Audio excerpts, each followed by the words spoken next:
Thanks for watching TCM's 31 Days of Oscar. I'm Alicia Malone. We're in the middle of a lineup of Academy Award-winning or nominated war films, and next up is a film directed by David Lean that won 7 Oscars. From 1957, it's The Bridge on the River Kwai. This was the first epic directed by David Lean, who would later make Lawrence of Arabia, Dr. Zhivago, A Passage to India, and Ryan's Daughter, all of which won Oscars. This idea was based on a novel by Pierre Boulle, who drew on his own harrowing experiences in a prison camp during the war for inspiration.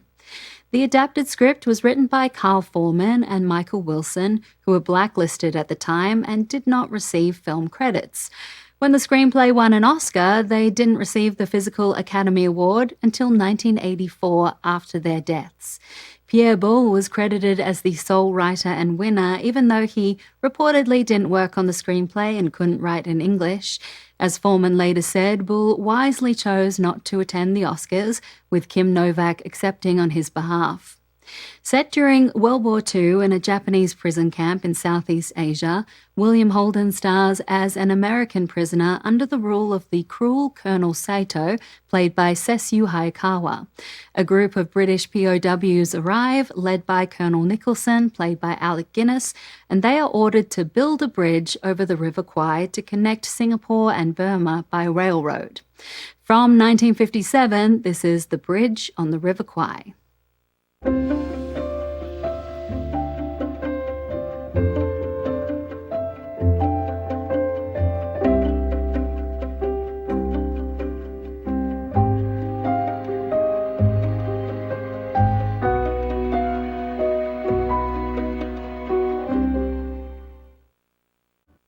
The Bridge on the River Kwai was the big winner at the Academy Awards, taking home 7 Oscars, including Best Screenplay, Best Director, Best Actor for Alec Guinness, and Best Picture. This was to be Alec Guinness's only competitive Oscar win of his career out of 5 nominations, and Guinness wasn't able to be at the ceremony because he was back in England filming The Horse's Mouth. Gene Simmons accepted the Oscar on his behalf, and in 1980, Guinness was awarded an honorary Oscar for advancing the art of screen acting through a host of memorable and distinguished performances. When The Bridge on the River Kwai was released, critics debated its message, questioning whether it was anti-war or pro-war. But director David Lean disagreed that it was ambiguous, saying, "I think it is a painfully eloquent statement on the general folly and waste of war."